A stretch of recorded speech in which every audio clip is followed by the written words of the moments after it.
Muchas gracias por estar nuevamente con nosotros en una nueva edición de Conexión Vital, un programa de educación y de prevención en salud que no pretende reemplazar una consulta médica. Queremos que todos ustedes nos sigan día a día en Conexión Vital, en Telecafé a las 5 de la mañana y a las 7 de la noche, los jueves y viernes 7:30. Y en Telepacífico, que también está en DirecTV, ustedes nos pueden seguir a nosotros a las 11 de la mañana, los miércoles 11:30. También en Facebook buscan Medicamentos Dr. Rojas, donde estamos permanentemente enviándoles artículos, y en YouTube están grabados todos estos programas buscando Jorge Enrique Rojas Quiseno. Queremos con estos espacios hacer educación y prevención y aclarar muchos de los interrogantes que ustedes nos dejan día a día en nuestros programas. Hoy voy a compartir este espacio con el doctor Luis Guillermo Rojas González, médico cirujano especializado en gastroenterología, y es la persona quien nos apoya en nuestro parque médico en la Pradera en Dos Quebradas con los diagnósticos de endoscopia y colonoscopia. Pero como sabemos que es un tema muy amplio, que tiene muchísimas preguntas, yo voy a entrar en materia para que el doctor Luis Guillermo les explique a ustedes cuál es la diferencia entre una colonoscopia y un colon por enema, ambos métodos diagnósticos para el estudio de la enfermedad gastrointestinal. Doctor Luis Guillermo, gracias por estar con nosotros y bienvenido a Conexión Vital. Buenos días, Jorge Enrique. Es un gusto poderlo acompañar en este programa y aquí en el Parque Médico en la Pradera Dos Quebradas, en todo lo relacionado con las enfermedades del aparato digestivo. En referencia muy específica a su pregunta, hay que diferenciar entre colonoscopia y colon por enema.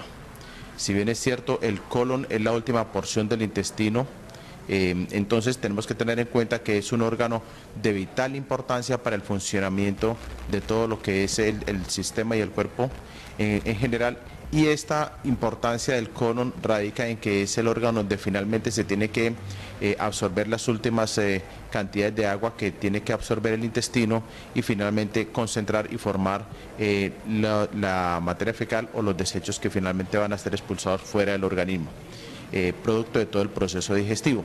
Entonces el colon es un órgano que hoy día hay que estudiarlo, hay que cuidarlo, hay que estar muy pendiente de su funcionamiento, como lo mencionaba en otros programas el doctor Jorge Enrique, y la diferencia entre colonoscopia y colon por enema radica en que en el caso de la colonoscopia es un estudio endoscópico realizado por un médico especialista en gastroenterología y endoscopia digestiva, y consiste en pasar un tubito, es una manguerita flexible que en su punta tiene una microcámara con una lente muy potente. Este se introduce a través del orificio anal y se hace todo el recorrido en forma retrógrada, o sea, iniciamos por el recto, luego pasamos por el colon descendente, finalmente avanzamos hacia el colon transverso y finalmente llegamos hasta el colon derecho. Este recorrido se hace en los dos sentidos, de ida y de regreso. Lo que tratamos de buscar es las lesiones que con mayor frecuencia se presentan en el colon, como son los pólipos, que son dilataciones digamos lesiones protruyentes en la mucosa del intestino, los divertículos colónicos, que son dilataciones benignas de la pared del intestino, y también encontramos los tumores o ulceraciones que se puedan presentar siempre bajo sedación para garantizar el confort y la tranquilidad del paciente y para permitirle al operador, en este caso al médico gastroenterólogo, poder realizar el examen con toda la comodidad necesaria a fin de que podamos tomar las biopsias y hacer los análisis respectivos de toda la estructura del órgano. La diferencia con el colon por enema es un estudio radiológico realizado en una sala de rayos X, realizado casi siempre por un técnico radiólogo, y consiste en colocar una cálula en el orificio anal y a través del recto introducir un líquido que es bario. Es un líquido que genera contraste, y luego de que el colon está lleno de este bario, poder realizar las tomas y las placas radiográficas que nos orienten cómo está la estructura del colon. Podríamos decir que el colon por encima debe ser un método complementario a la colonoscopia. O alternativo cuando no se puede realizar una colonoscopia. Los dos exámenes se utilizan para el estudio del colon. La ventaja de la colonoscopia es que nos permite tomar biopsias y la toma de biopsias nos va a hacer un gran diagnóstico diferencial para las lesiones que se presenten en un momento dado que requieran diagnósticos diferenciales. Es muy importante que ustedes tengan muy presente esta diferencia porque la gente dice es que yo sufro del colon, porque refieren cierta sintomatología y ante esa duda casi que llegan a la consulta y dicen yo quiero que me hagan un examen del colon. Entonces es muy importante que ustedes entiendan estos dos tipos de estudios. La colonoscopia, que es como ustedes escuchan de la endoscopia, pero esa es por vía rectal, y la otra ya es un método radiológico con unas sustancias que salen en las placas, le da un color especial y nos puede definir ciertas patologías, pero como lo acaba de decir el doctor Luis Guillermo González Rojas González, es muy importante que la gente entienda el proceso, digamos, diagnóstico directo que se hace a través de la colonoscopia porque uno está mirando directamente las lesiones. Vamos a ir a este corte de comerciales para que aclaremos otra gran pregunta que tienen ustedes referente a la gastroenterología y tiene que ver con esas patologías que mencionaba el doctor Luis Guillermo que encuentran en los estudios, que son los divertículos y los pólipos, para que ustedes conozcan las diferencias. Después de este corte de comerciales ya regresamos.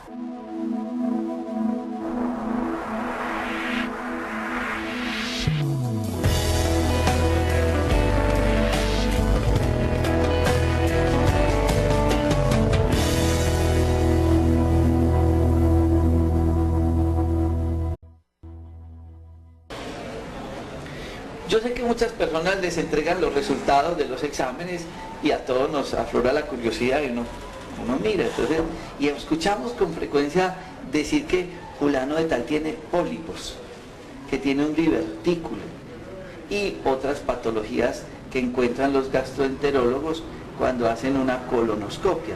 ¿Cuál es esa diferencia, doctor Luis Guillermo? La diferencia que se presenta entre los pólipos y los divertículos colónicos radica fundamentalmente en que el pólipo son lesiones tumorales protruyentes de la pared del intestino, o sea, son acúmulos de células que pueden ser de características benignas o malignas.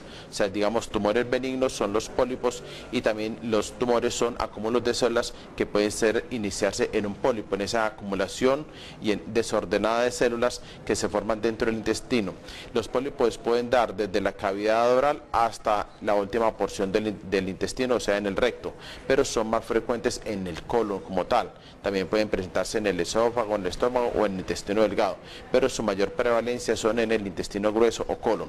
Son acumulaciones de células desordenadas que forman un pequeño tumor de características benignas, pero sobre estos pólipos también se puede desarrollar el cáncer. Cuando el pólipo toma unas características específicas o tiene una celularidad específica y un crecimiento más desordenado del habitual, puede desarrollarse sobre su superficie unas lesiones que pueden ser inicialmente de metaplasia y finalmente de displasia de bajo o de alto grado y finalmente transformarse en un cáncer de origen intestinal, pero que se desarrolló sobre un pólipo. A diferencia de los divertículos son pequeñas dilataciones en forma de saco que se forman dentro de la pared del intestino. Estos divertículos también se pueden formar en el esófago, en el estómago, en el intestino delgado, pero son predominantemente en el colon y son casi siempre en el lado izquierdo del colon. También pueden presentarse en el lado derecho, pero en su gran mayoría se presentan al lado izquierdo. Son de características benignas. Los divertículos, como yo siempre les explico a los pacientes, son estas dilataciones de la pared del intestino, son de características benignas, no son malignos, no se transforman en cáncer y el que tiene divertículos muere con ellos. No existe ningún medicamento que haga desaparecer los divertículos, pero sí se van formando con los años, casi siempre por encima de los 50 años, asociados a una enfermedad crónica que ha mencionado mucho el doctor Jorge Enrique en sus programas y que es el estreñimiento crónico. Cuando hay estreñimiento crónico, o sea que la persona con reiterada frecuencia presenta dificultad para la evacuación intestinal, intestinal que se llama estreñimiento, o le toca sentarse en la taza del baño a pujar y hacer esfuerzo para la defecación, estas características de estreñimiento hacen que se dilate las paredes y algunas fibras musculares en la pared del intestino y se formen los divertículos. Ambos se pueden perforar. El divertículo se puede perforar como tal, ¿sí? Y es lo que suele suceder cuando el paciente tiene una hemorragia intestinal baja, caracterizada por expulsión de sangre fresca o sangre muy rojita, de características muy rojas a través del orificio intestinal, o sea, a través del orificio rectal. Esto se llama una hemorragia digestiva baja, también lo denominamos hematoquesia en términos científicos, y es lo que nos hace diferenciar una hemorragia digestiva baja de una hemorragia digestiva alta. En el caso de la hemorragia digestiva alta, la sangre sale ya digerida, sale negra, como tipo cuncho de café, mientras que en la hemorragia digestiva baja, asociada casi siempre a divertículos, la sangre sale de características muy rojas, muy frescas. Es un sangrado que ha estado muy próximo a ser expulsado, o sea que es de características intestinales bajas, casi siempre del colon, y casi siempre asociado a enfermedad diverticular complicada. En el caso de los pólipos no pueden producir un sangrado tan masivo, pero sí pueden producir un sangrado crónico que van anemizando a la persona lentamente. De ahí que los signos de alarma para personas que tengan problemas relacionados con el tubo digestivo y específicamente con el colon, uno va a ser la anemia. Entonces, cuando la persona tiene anemia que no ha evidenciado ningún sangrado importante, puede ser un pólipo que ha ido sangrando lentamente, y entonces este sangrado lento y permanente ha ido anemizando a la persona. Entonces, en el caso de los divertículos, sangrado masivo; en el caso de los pólipos, sangrado lento. Por eso yo invito mucho a las personas para que se hagan un examen que es muy económico, y es el examen de sangre oculta en heces, un coprológico, pero que le estudien si tiene o no sangre, porque muchos pacientes están, como lo explicaba el doctor Luis Guillermo, eliminando sangre y tienen anemia, y por ningún lado encuentran la anemia. No es ir a comprar sulfato ferroso para la anemia, es ¿por qué está haciendo la anemia? Estudien eso. Cuando sale positivo ese examen, hay que correr a hacerse una colonoscopia, porque así como puede ser ese pólipo sangrante, puede ser un cáncer y muchas patologías que estaremos hablando después de este corte de comerciales. Ya regresamos.